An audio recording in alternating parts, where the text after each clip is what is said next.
হরে কৃষ্ণ।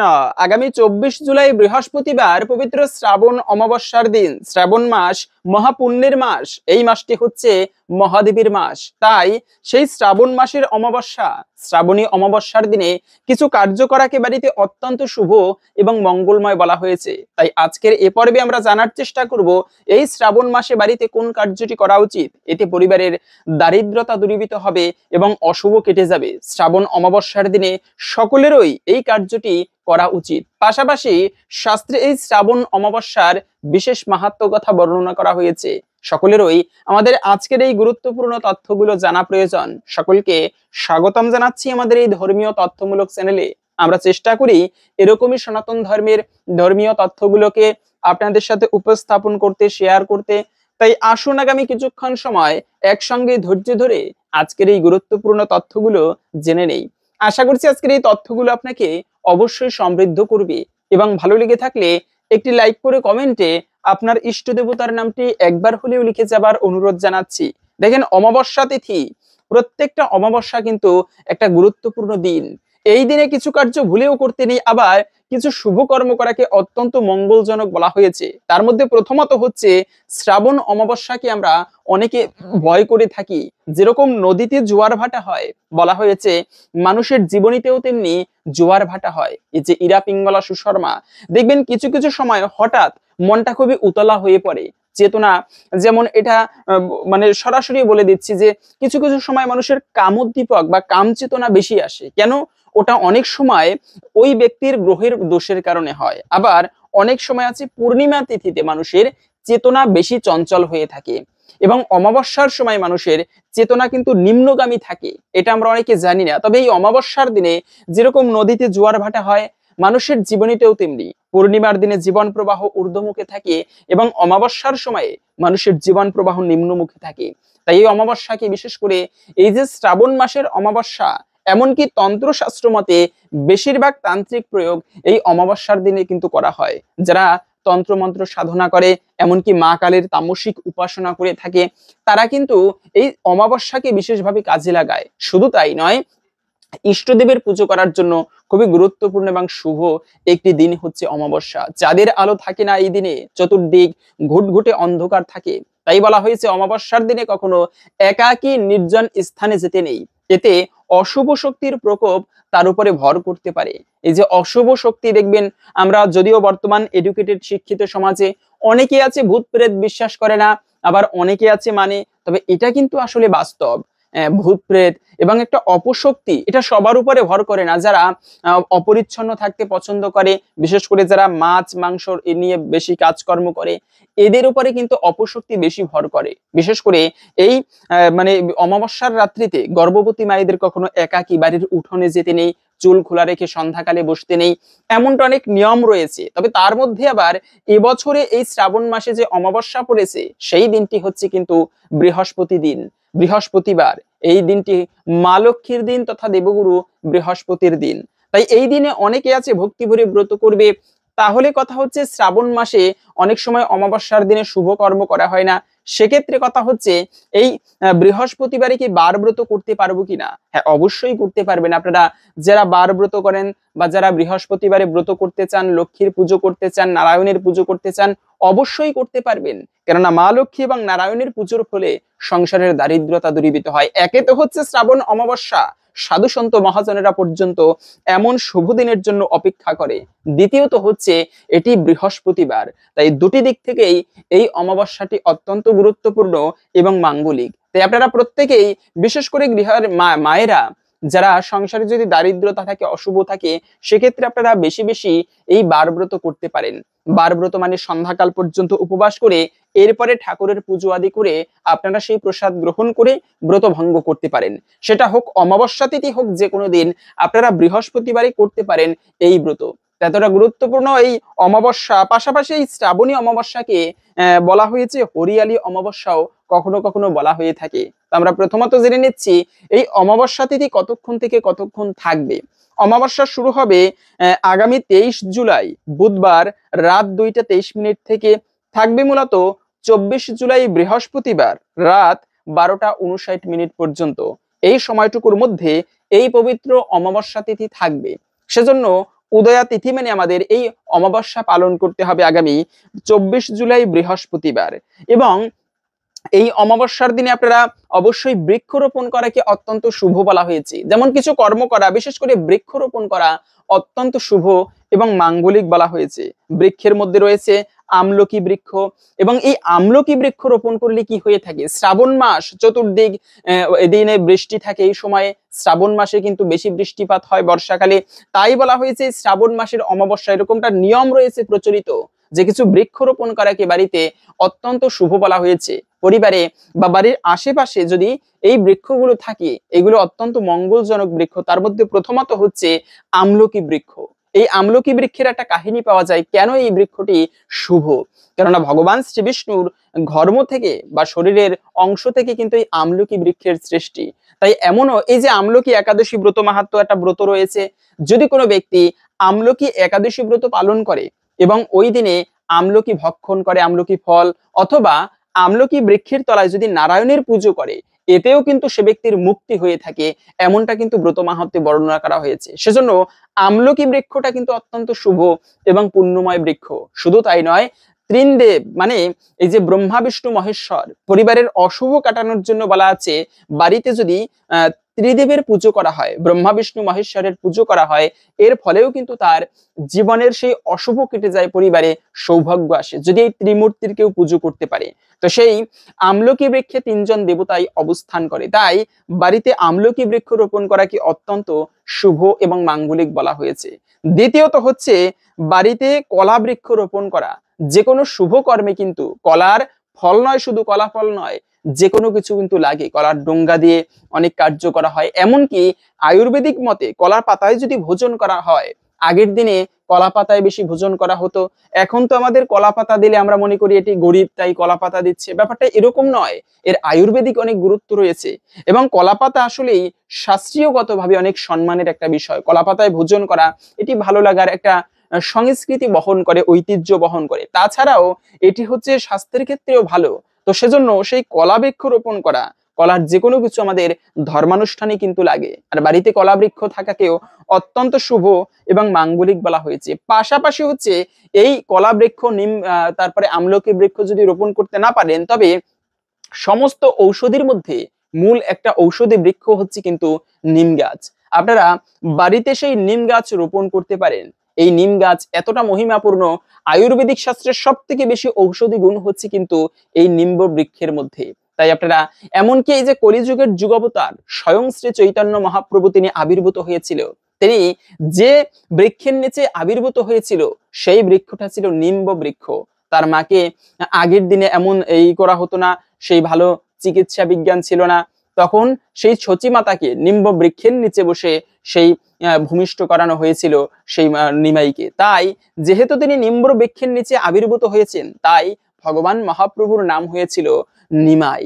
এটা ছোটবেলা থেকে তাকে নিমাই নামে ডাকা হতো, কেননা তিনি নিম গাছের নিচে আবির্ভূত হয়েছে।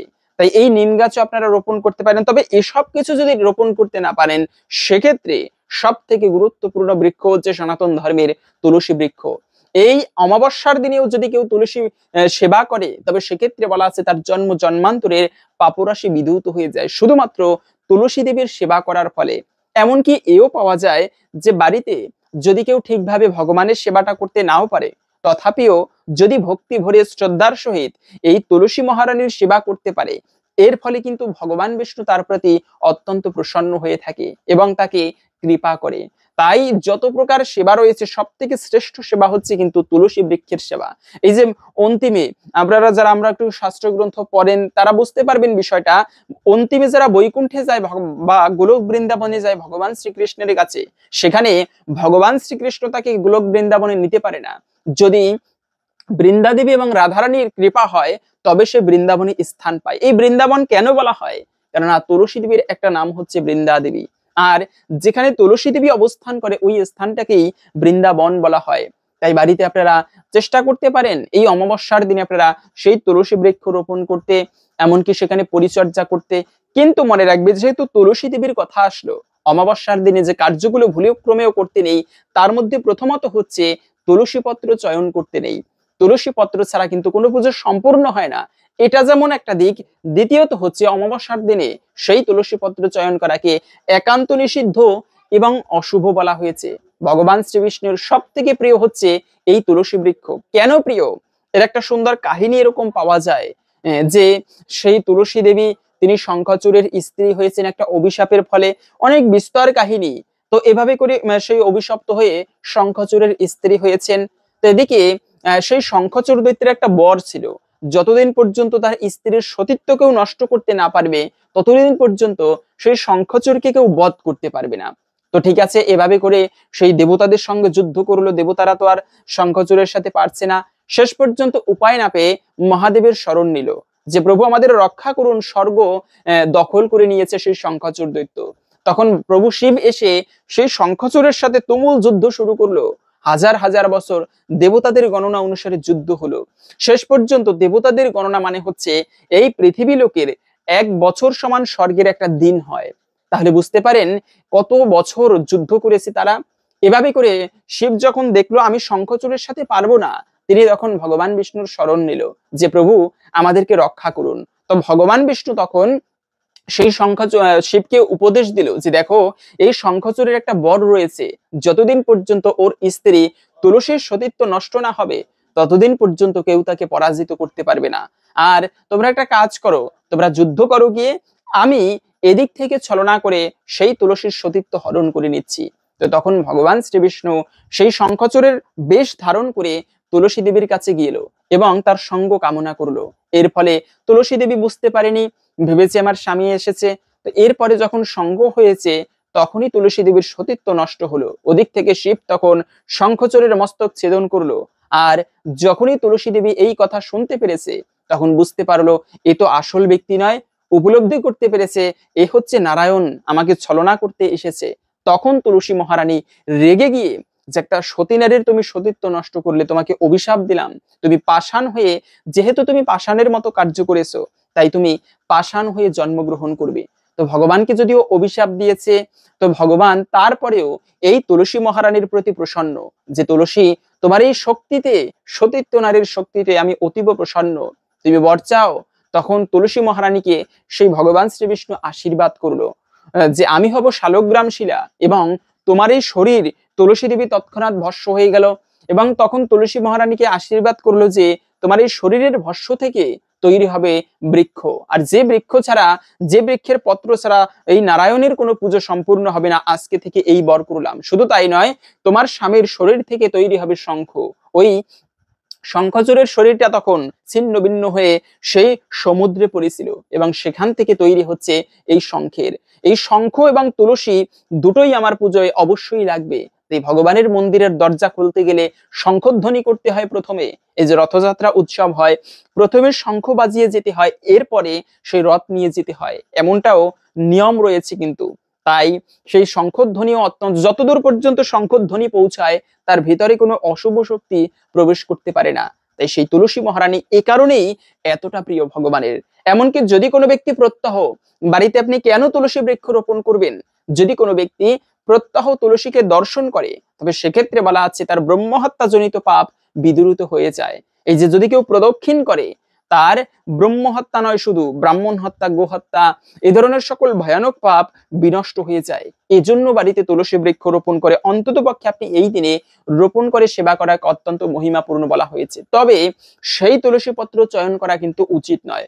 পূর্ণিমা, অমাবস্যা, একাদশী, দ্বাদশী এই সমস্ত দিনে তুলসী পত্র চয়ন করাকে মহাপাপের ভাগী হতে হয়। এবং এই দিনে অবশ্যই আপনারা এই অমাবস্যার দিনে কি কি কাজ করবেন, প্রথমত হচ্ছে চেষ্টা করবেন গঙ্গা স্নান করতে, কেননা গঙ্গা স্নান করাকে অত্যন্ত মহিমাপূর্ণ বলা হয়েছে। যে কোনো শুভ কাজের পূর্বে আমাদের স্নান করা আবশ্যক। একে তো হচ্ছে স্নান করলে দেহটা পবিত্র হয়, আর এটা গুরুত্বপূর্ণ বিষয়। আমরা অনেকে বলে থাকি আরে ধর্মকর্ম করিতে স্নান করা লাগে নাকি, পবিত্র বলে, যেভাবে আছে ওভাবে ভক্তি সব, ভক্তি থাকলে সব হবে। কিন্তু মনে রাখবে ভক্তি তো সব, তার মধ্যেও সুচিতার অবশ্যই প্রয়োজন।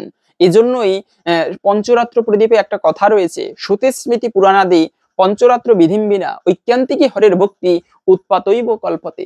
শাস্ত্র বহির্ভূত হয়ে সচিতাবিহীন যে ধর্ম কাজ করা হয় তার দ্বারা সমাজের উৎপাতের সৃষ্টি হয়। আমরা বর্তমানে দেখতে পাচ্ছি অনেকেই এরকম করে অধর্ম প্রচার করছে। কেউ কেউ আবার আমরা বলি, যেহেতু কথা প্রসঙ্গে আসলো তাই বলে দিচ্ছি, যে কর্মই বড় ধর্ম। কিন্তু কর্ম প্রকৃত পক্ষে কি বলে? অবশ্যই কর্মই ধর্ম, কিন্তু কোন কর্ম? আমরা যেটাকে কর্ম বলে ভাবি এটা কর্ম নয়। যে কর্ম করলে এই জগতের বন্ধনে আবদ্ধ হতে হবে এটাকে প্রকৃত কর্ম বলা হয়নি। একমাত্র সেই কর্ম হচ্ছে প্রকৃত কর্ম, যে কর্ম করার ফলে অন্তিমে ব্যক্তি মুক্তি লাভ করতে পারবে, ভগবানের কাছে পৌঁছাতে পারবে, সেটি হচ্ছে প্রকৃত কর্ম। আমরা ভাবি আমি পরিবারের জন্য ভরণ পোষণ করছি, এটা হচ্ছে প্রকৃত কর্ম, কিন্তু এটাকে প্রকৃত কর্ম বলা হয়নি। এজন্য ভগবান এই মনুষ্য জীবন দেয়নি। তো যাই হোক, কর্মই বড় ধর্ম, ঠিক আছে, কিন্তু সেটা আমরা যে কর্ম করি সাধারণ জাগতিক কর্ম এটা নয়। হ্যাঁ, অবশ্য জীবন জীবিকা নির্বাহের জন্য কার্য করতে হবে, কর্ম করতে হবে, কিন্তু সেই কর্ম যদি ভগবানের সন্তুষ্টি বিধানের জন্য হয় শ্রীমদ্ ভগবদ গীতা অনুসারে, তবে সেই কর্ম হচ্ছে প্রকৃত কর্ম। আর যা কিছু করি সেগুলো হচ্ছে ভেকের ডাকের মতো, মৃত্যুকে ডেকে আনে। তো যাই হোক, এই দিনে অবশ্যই গঙ্গা স্নান করাকে অত্যন্ত মহিমাপূর্ণ বলা হয়েছে। দ্বিতীয়ত হচ্ছে আপনারা আর একটা অত্যন্ত গুরুত্বপূর্ণ কাজ করতে পারেন। এই দিনে অবশ্যই যে কার্যটি করবেন তা আমরা জেনে নিচ্ছি, তবে এই অমাবস্যার দিনে আপনারা যদি বিষ্ণুর সহস্র নাম পাঠ করতে পারেন এটিকে আরো মহিমাপূর্ণ বলা হয়েছে। সাধারণত আমরা অনেকে আছে পাঠ করে, কিন্তু খুব কম সংখ্যক মানুষ এই বিষ্ণু সহস্র নামের মহিমা সম্বন্ধে জানে। এটি মহাভারতে এই বিষ্ণু সহস্র নাম সম্বন্ধে বলা হয়েছে। যে ব্যক্তি এই বিষ্ণু সহস্র নাম, যেমন আজকে আমি যেদিন এই ভিডিওটা রেকর্ড করতেছি আজকে হচ্ছে কামিকা একাদশী ব্রত, যেমন এই যে একাদশীর দিনে, তারপরে অমাবস্যার দিনে, পূর্ণিমার দিনে আপনারা যে কোনো একটা মন্ত্রকে একান্ত ভক্তির সহিত জপ করা উচিত। ইষ্টদেবের কৃপা কিভাবে লাভ হবে? যার জীবনে ইষ্টদেবের কৃপা থাকে না, গুরু কৃপা থাকে না, তার জীবনে মঙ্গল হয় না। কিন্তু তাই ইষ্টদেবের কৃপা থাকতে হয়। একটা গোবৎস, একটা রাখাল বালক 5টা গাভী চড়াতো, সেই গাভীর একটা বাচ্চা হলো, তো এই প্রত্যেকটা গাভীর এক একটা নাম দিয়েছে, তেমনি ওই গাভীর বাচ্চাটারও নাম দিল ধবলি। সেই রাখাল বালক গাভীর বাচ্চাটাকে ধবলি ধবলি বলে ডাকতো। এবং একদিন কি হলো, যে রাখাল বালক গাভীদেরকে চড়িয়ে দিয়ে চড়াতে দিয়ে সে ঘুমিয়ে গিয়েছে। তো এভাবে করে সেই গাভীর বাচ্চাটা গোবৎস সে ঘাস খেতে খেতে একটু গভীর বনে প্রবেশ করেছে। খেয়াল করেনি যে পিছনে একটা বাঘ তাকে লক্ষ্য করে আছে আহার করবে বিধায়। তাই সেই গাভীর বাচ্চা যখনই খেয়াল করলো পিছনে একটা বাঘ বসে আছে, প্রাণের ভয় কার না আছে, সেই গোবৎস তখন প্রাণ ভয়ে ভীত হয়ে দৌড়াতে লাগলো। দৌড়াচ্ছে দৌড়াচ্ছে দৌড়াতে দৌড়াতে সৌভাগ্যক্রমে সামনে ছিল একটা কাঁচা পুকুর, সেই পুকুরের মধ্যে পড়ে গিয়েছে। আর এদিকে বাঘের দৌড়ের গতি অনেক বেশি, সে স্বাভাবিকভাবে আরো দূরে গিয়ে পড়েছে। এবারে বাঘও চেষ্টা করে উপরে উঠতে, বাঘও আর উপরে উঠতে পারে না। আবার গোবৎস চেষ্টা করে উপরে ওঠার জন্য, কিন্তু সেই গোবৎস উপরে উঠতে পারে না। দুজনের চেষ্টাই বৃথা হলো। চোরাবালির মতো যত উপরে উঠতে যায় তত ডিবে যায়, কেননা কাদামাটি। তো অনেকক্ষণ হয়ে গেল, কেউ কোনো কথা বলে না, দুজনে চুপ করে আসে। এবারে সময় তো আর থেমে থাকবে না। দুপুর গড়িয়ে বিকাল উপস্থিত হলো, সূর্যদেব পশ্চিম দিগন্তে হেলে পড়েছে। বাঘ বলল, দেখ তুইও মারা যাবি আমিও মারা যাব, তো তুই একটা কাজ কর, তোর মাথাটাকে একটু সামনের দিকে এগো, আমি খেয়ে আমার জিহ্বার লালসা মিটাই। তখন সেই ধবলি বলে উঠলো, আরে মূর্খ বাঘ, তুমি জানো না আমার একজন মালিক আছে, আমি একজনের প্রতি ভরসা করে আছি। এই সন্ধ্যা এসে পড়েছে, হয়তোবা আমার মালিক এই রাস্তা দিয়েই ধবলি ধবলি ডাকতে ডাকতে যাবে, আর আমি হাম্বা হাম্বা বলে তার প্রতি উত্তর দিব, তখন তো আমার মালিক আমাকে বাঁচিয়ে নিয়ে যাবে, কিন্তু তোমার কি অবস্থা হবে বিচার করে দেখো। বলার উদ্দেশ্য হচ্ছে, এজন্য হচ্ছে ইষ্টদেবের কৃপা প্রয়োজন। যদি জীবনে যত বড় অমঙ্গল আসুক না কেন, বিপদ আসুক না কেন, ইষ্টদেবের প্রতি, ভগবানের প্রতি যদি ভক্তি থাকে, ভগবানের কৃপায় নিঃসন্দেহে সেই অমঙ্গল থেকে কাটিয়ে ওঠা সম্ভব, যেটা প্রত্যক্ষ প্রমাণ হচ্ছে প্রহ্লাদ মহারাজ, কত বিপদ এসেছিল। তো যাই হোক, এই ভগবানের কৃপা লাভের জন্য যদি বিপদেও থাকেন, তবে সেক্ষেত্রে বিষ্ণুর সহস্র নাম পাঠ করাকে একান্ত ভক্তি ভরে যদি কেউ পাঠ করতে পারে এই শুভ দিনে, অমাবস্যার দিনে, তবে এটি অত্যন্ত মঙ্গলজনক এবং সৌভাগ্যের বলা হয়েছে। অনেক সময় আছে, যেমন আমার জীবনীতেও রাহুর প্রভাব খুবই বেশি, এটা থাকে প্রত্যেকের জীবনে কোনো না কোনো গ্রহের দোষ। তো এরকমটাও যদি হয়, সেক্ষেত্রে আপনারা বিষ্ণুর সহস্র নাম পাঠ করলে গ্রহদোষ দূর হয় এবং ভগবানের কৃপায় জীবনে সৌভাগ্য তথা সমৃদ্ধি আসে। দ্বিতীয়ত হচ্ছে যে পিতৃপুরুষের উদ্দেশ্যে পিণ্ডদান, এই অমাবস্যা তিথি সব থেকে বেশি মহিমাপূর্ণ, কেননা পিতৃপুরুষের উদ্দেশ্যে পিণ্ড দান করার জন্য যদি আপনার পিতৃপুরুষ দেহত্যাগ করে, সেক্ষেত্রে তাদের উদ্দেশ্যে এই দিনে পিণ্ড দান করাকে অত্যন্ত শুভ এবং মাঙ্গলিক বলা হয়েছে। কেননা পুত্রার্থে কিরেত ভার্যা পুত্রপিণ্ড প্রয়োজনম, বংশে কেন মানুষ পুত্র সন্তান কামনা করে? কেননা পুত্র ধন হচ্ছে এমন সম্পদ যে কারণে যদি পুত্র সন্তানকে সেইভাবে গড়ে তুলতে পারে, তবে সেই পুত্র সন্তানের কারণে পিতামাতা ইহজগতে সমৃদ্ধ হতে পারে এবং পরজগতে মুক্তি লাভ করতে পারে। পিতামাতা বা পূর্বপুরুষ যদি নরকেও গমন করে, যদিও কর্মের দ্বারা মানুষ স্বর্গ নরক প্রাপ্ত করে, তারপরেও যদি মানে পিতামাতা বা পূর্বপুরুষ তারা নরকে গমন করে থাকে, কিন্তু তার সন্তানাদি তারা সেই পূর্বপুরুষের মুক্তি লাভের জন্য ধর্ম কাজ করে, তবে সেই ধর্মের পুণ্য বলে সেই পিতৃপুরুষ মুক্তি লাভ করতে পারে। এজন্য পুত্রধন জগতে টাকা পয়সা শুধু নয়, সব থেকে বড় সম্পদ হচ্ছে পুত্রধন, যদি সেইভাবে গড়ে তুলতে পারে। তো এই দিনে অমাবস্যার দিনে এজন্য পিণ্ড দান করাকে অত্যন্ত মহিমাপূর্ণ বলা হয়েছে। আমরা 5 প্রকার ঋণ আছি, দেবতাদের কাছে একটা ঋণ, ঋষি ঋণ, তারপরে হচ্ছে পিতৃঋণ। এভাবে করে এই যে পিতৃঋণ থেকে মুক্ত হওয়া উচিত আমাদের। যদিও বলা আছে এই সমস্ত 6 প্রকার ঋণ থেকে মুক্ত হওয়া সম্ভব, যে ব্যক্তি ভগবানের সেবা করে এই সমস্ত ঋণ থেকে সে মুক্ত হতে পারে, তারপরেও পূর্বপুরুষের উদ্দেশ্যে পিণ্ড দান করাকে এটা মহাপ্রভু শ্রী চৈতন্য মহাপ্রভু কলিযুগের যুগ অবতার তিনি পর্যন্ত করিয়েছিলেন। তাই এমনকি সীতা মা তার বাবার জন্য গয়াধামে পিণ্ড দিয়েছিল দশরথের জন্য, এমন পিণ্ড দান করাকে এটি মঙ্গলজনক বলা হয়েছে। পাশাপাশি হচ্ছে এই দিনে আর একটা কাজ করতে পারেন, সেটা হচ্ছে ভগবানের ধ্যান করা। ভগবানের ধ্যান নয়, শুধু নাম জপ করা। নামের উপরে ভগবানের যত প্রকার মানে কৃপা লাভের পূজা অর্চনা করার মাধ্যম রয়েছে, সব থেকে শ্রেষ্ঠ হচ্ছে নাম জপ করা, যা আপনারা এই দিনে করতে পারেন। তবে বিষয় হচ্ছে ভুলক্রমেও এই অমাবস্যার দিনে যে কার্যগুলো করা উচিত নয়, এতে নিজের জীবন তথা সাংসারিক জীবনে অমঙ্গল আসে। আপনি এই অমাবস্যায় কিছু করতে না পারলেও কিন্তু এই কার্যগুলোকে করা একান্ত অশুভ এবং নিষিদ্ধ বলা হয়েছে। প্রথমত হচ্ছে তামসিক কোনো খাবার। যে কোনো অমাবস্যার দিনে আমরা মনে করে থাকি আরে অমাবস্যা এসেছে, এই যে যেমন কালী পুজো হয়, কালী পুজোয় বেশি মানুষ মদ মাছ মাংস গ্রহণ করে থাকে, কিন্তু এমনটা করা উচিত নয়। কোনো শুভ দিনে অন্ততপক্ষে মাছ মাংস গ্রহণ, তামসিক খাবার থেকে দূরে থাকা উচিত। তামসিক খাবার যে ব্যক্তি ভোজন করে এটি ভালো নয় কিন্তু। যেমন পচাবাসী খাবারকে তামসিক বলা হয়েছে, নেশা করাকে তামসিক বলা হয়েছে। নেশা করি কিন্তু নেশাটাকে ছাড়তে পারি না, এটা কিন্তু ভালো নয়। যারা সাধনার পথে অগ্রসর হতে চায় তাদের নেশাকে অবশ্যই বর্জন করতে হবে। তাই এই অমাবস্যার দিনে নেশাকে বর্জন করার কথা বলা হয়েছে। দ্বিতীয়ত হচ্ছে যে এই অমাবস্যায় অনেকে আছে ঠাকুর পুজো করে ঠিক আছে, কিন্তু ঝগড়া লাগলে দেখা যায়, যেমন ব্যক্তির আসল রূপ বোঝা যায় যখন সে রেগে যায়, রেগে গেলে মানুষের প্রকৃত রূপটা বেরিয়ে আসে। তো বলা হয়েছে যে এজন্য গালিগালাজ কখনো করা উচিত নয়। সাধু মানুষ অথচ যদি খারাপ ভাষা প্রয়োগ করে, বাক্য সংযম যদি না থাকে, তবে সেই মুখে ভগবানের নাম উচ্চারিত হলে তা তো ততটা কার্যকর হয় না বা ততটা কৃপা লাভ হয় না কিন্তু।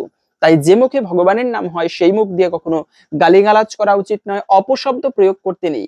এটাকে অশুভ এবং অমঙ্গলের বলা হয়েছে। এজন্য মুনি, মুনি মানে হচ্ছে যারা মৌন ব্রত অবলম্বন করে, মানে প্রয়োজনীয় কথাবিহীন অপ্রয়োজনীয় কোনো কথা তারা মুখ থেকে উচ্চারণ করে না। তাই এই দিনে আপনারা চেষ্টা করবেন অবশ্যই বাক্যকে সংযম করতে। দ্বিতীয়ত হচ্ছে কোনো পূর্ণিমার দিনে অমাবস্যার দিনে কিন্তু ক্ষৌর কর্ম করতে নেই, এতেও গ্রহদোষ লাগে, জীবনে অশুভ তথা অমঙ্গল আসে। তাই ক্ষৌর কর্ম করাকে একান্ত নিষিদ্ধ এবং মানে অশুভ বলা হয়েছে এই অমাবস্যার দিনে। তবে আর তার থেকেও গুরুত্বপূর্ণ বিষয় হচ্ছে এই অমাবস্যার দিনে যে কোনো ধরনের শুভ কর্ম করা। যদিও শুভ কর্ম বলতে হচ্ছে কি, যেমন বিবাহ আদি কার্য করা, গৃহে প্রবেশ অনুষ্ঠান, বিদ্যারম্ভ, এই ধরনের সংস্কারমূলক কার্যকে একান্ত নিষিদ্ধ তথা অশুভ বলা হয়েছে যে কোনো অমাবস্যা তিথির দিনে। অবশ্যই এগুলোকে এড়িয়ে চলা উচিত। যে কোনো ধরনের শুভকর্ম এই অমাবস্যার দিনে একান্ত নিষিদ্ধ। তবে আপনারা ইষ্টদেবের পুজো করা, তারপরে বার ব্রত করা অথবা ভগবানের পুজো করা, এগুলো শুভ কর্ম নয়, এগুলো হচ্ছে পরম কর্ম। এই সমস্ত নিত্যকর্ম আদি অবশ্যই করতে পারবেন এই পবিত্র অমাবস্যার দিনে। তো যাই হোক, এখন আমরা জেনে নিচ্ছি ভিডিওর মূল প্রসঙ্গ, এই অমাবস্যার দিনে কোন কার্যটি আমাদের প্রত্যেকের করা উচিত, এতে জীবনের অশুভ কেটে যায় এবং সংসারের সমৃদ্ধি আসে। খুবই গুরুত্বপূর্ণ প্রসঙ্গ। তবে শাস্ত্রে এই অমাবস্যার বিশেষ মাহাত্ম্য কথা বর্ণনা করা হয়েছে। আসুন আমরা প্রথমে সেই প্রসঙ্গে জেনে নেই। আমরা অনেকেই জানি না অমাবস্যা মূলত কি, কেন এই অমাবস্যার দিনে পিতৃতর্পণ করা হয়, কেন এই দিনটি এত বেশি মহিমাপূর্ণ, শাস্ত্রে সুন্দর একটি মাহাত্ম্য কথা এই প্রসঙ্গে বর্ণনা করা হয়েছে। তাই আসুন আমরা প্রথমে ধৈর্য ধরে কিছুক্ষণ সময় এই অমাবস্যার মাহাত্ম্য কথা প্রসঙ্গে জেনে নেই। শ্রবণম মঙ্গলম, নববিধা ভক্তির প্রথমত হচ্ছে এজন্যই শ্রবণ করা, কেননা শ্রবণের মাধ্যমেই বিশেষ মঙ্গল লাভ হয়ে থাকে। তাই আমরা প্রথমত জেনে নিচ্ছি অমাবস্যার কাহিনী, এরপরে ভিডিওর মূল প্রসঙ্গ জেনে নেব। অনেক অনেক প্রাচীন যুগের কথা, তখন পৃথিবীতে ছিল এক বিশাল পরিবর্তনের মধ্য দিয়ে। দেবতারা স্বর্গলোকে, অসুরেরা পাতাল লোকে এবং মানুষ পৃথিবী লোকে বাস করত। কিন্তু এক সময় অসুরদের মধ্যে জন্ম নেয় তীব্র দ্বন্দ্ব ও লোভ। তারা শুধু পাতালেই সন্তুষ্ট ছিল না, তারা স্বর্গলোক জয় করে দেবতাদের অধিকার কেড়ে নিতে চায়। দেবতারা ইন্দ্রের নেতৃত্বে তাদের বিরুদ্ধে যুদ্ধ করে, কিন্তু অসুরের শক্তি তখন এতই প্রবল ছিল যে দেবতারা পরাজিত হতে থাকে। অসুরদের অন্যতম নেতা ছিল অন্ধকারের রাজা অন্ধকাসুর। এই অসুর ছিলেন নিজেই এক ভয়ঙ্কর তপস্বী। তিনি ব্রহ্মার কাছ থেকে বর পেয়েছিলেন, যতক্ষণ তিনি পূর্ণচাঁদের আলো না দেখবেন ততক্ষণ কেউ তাকে পরাজিত করতে পারবে না। এই বর পেয়ে তিনি চন্দ্রদেবের উপর বিষণ্ণ দৃষ্টি দেন। অন্ধকাসুর নিজের তন্ত্র ও শক্তি প্রয়োগ করে চন্দ্রদেব এবং সূর্যদেবকে তার মায়াজালে বন্দী করে ফেলেন। পৃথিবী থেকে হারিয়ে যায় আলো, শুরু হয় এক দীর্ঘ নিরবিচ্ছিন্ন অন্ধকার, যার সূচনা হয় এক ভয়ঙ্কর অমাবস্যা দিয়ে। এই সময় পৃথিবী জুড়ে ছড়িয়ে পড়ে ভয়, ক্ষুধা, রোগ ও অশান্তি। মানুষ দিন রাতের হিসাব ভুলে যায়, কৃষক চাষ করতে পারে না, শিশুদের মুখে আর হাসি ছিল না, নদীর জল শুকিয়ে যাচ্ছিল, গাছপালা মরে যাচ্ছিল। এই ভয়ঙ্কর অবস্থায় কিন্তু কিছু গুণী ঋষি মিলে একত্র হয়ে দেবতাদের কাছে অনুরোধ করলেন, হে দেবতা, আমাদের রক্ষা করুন, আমাদের আলো ফিরিয়ে দিন। ঠিক তখন হিমালয়ের পাদদেশে বাস করতেন এক মহান ঋষি, তার নাম ছিল ঋষ্যশৃঙ্গ মুনি। তার সঙ্গে থাকতেন তার স্ত্রী ও দুই সন্তান। তিনি ছিলেন এক গভীর সাধক, যিনি বিশ্বাস করতেন পিতৃলোকের শান্তিই পারে পৃথিবীকে বাঁচাতে। অন্ধকার যখন অন্ধকার যতই ঘন হোক না কেন, তিনি প্রতি মাসের শেষ দিন অর্থাৎ অমাবস্যা তিথিতে পূর্বপুরুষদের শ্রদ্ধা জানাতেন, গঙ্গা স্নান করতেন, তর্পণ ও পিণ্ডদান করতেন। গ্রামবাসীরা তাকে প্রশ্ন করত, হে মুনি, যখন চাঁদের কোনো আলো নেই, অন্ধকারে ঢেকে আছে সব, তখন আপনি কেন এই দিনকে পবিত্র বলে মনে করেন? মুনি উত্তর দিলেন যে আলো চোখে দেখা যায় না, সেটা আসল আলো। অমাবস্যার চাঁদ নেই তো কি হয়েছে, কিন্তু পিতৃলোকের দরজা তো খোলা আছে। তাই পূর্বপুরুষেরা আমাদের দিকে তাকিয়ে থাকেন, অপেক্ষায় থাকেন, আমরা তাদের স্মরণ করি কিনা। তিনি বলেন, এই অন্ধকার শুধু বাহ্যিক নয়, এটি এক ধরনের আত্মিক পরীক্ষাও। এই অন্ধকারে যে অন্তরের আলো জ্বালতে পারে সেই প্রকৃত যোগ্য। এক রাতে অমাবস্যার গভীর অন্ধকারে যখন সব মানুষ ঘুমিয়ে রয়েছে, তখন ব্রাহ্মণ পরিবারটি নদীর ধারে তর্পণ করছিলেন। ঠিক সেই মুহূর্তে আকাশ বিদীর্ণ করে চন্দ্রদেব আবির্ভূত হলেন। তার কণ্ঠে ছিল আশীর্বাদের বাণী, হে ধর্মপুত্র ঋষ্যশৃঙ্গ, তোমার নিষ্ঠা, তোমার ভক্তি এই অন্ধকারকে আলোতে রূপান্তর করেছে। আমি এখন মুক্ত। তোমার মতো যেসব মানুষ অমাবস্যায় পূর্বপুরুষদের শ্রদ্ধা জানাবে, তাদের পরিবার কখনো অশান্তি অথবা অভাব আসবে না। তারপর তিনি ঘোষণা করলেন যে এই দিন শুধু আলোহীন অমা নয়, এটি হবে পিতৃস্মরণ দিবস। এদিন যারা তর্পণ ও পিণ্ডদান করবে, তারা 3 পুরুষ পর্যন্ত পিতৃলোকের আশীর্বাদ পাবে। চন্দ্রদেব এভাবে আশীর্বাদ করে ফিরে গিয়েছিল। এই ছিল অমাবস্যা তিথির বিশেষ মাহাত্ম্য কথা। আশা করি বুঝতে পেরেছেন অমাবস্যার দিনটি কেন এত গুরুত্বপূর্ণ। তবে এই অমাবস্যার দিনে শ্রাবণ মাস বড়ই পুণ্যের মাস মনে করা হয়।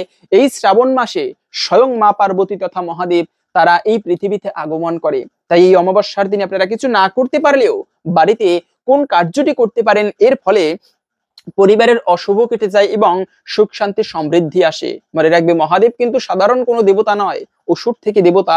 মহাদেবকে কিন্তু ভক্তি করে চলে। আর সেই মহাদেবকে, মহাদেব হচ্ছে বৈষ্ণবানামি যথাশম্ভু, বৈষ্ণবদের মধ্যে শ্রেষ্ঠ হচ্ছে কিন্তু মহাদেব।